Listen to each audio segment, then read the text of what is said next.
tea கெட்டல பண்ண class மாத்திட்டீங்க இதுதான் பேசுறீங்க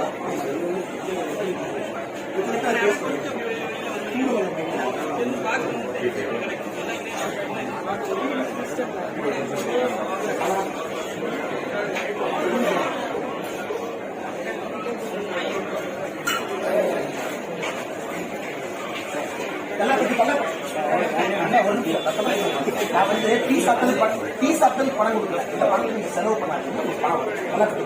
செலவு பண்ண டீ சாப்பிட்டது கொஞ்சம் வழி விட்டுக்கங்க கொஞ்சம் வழி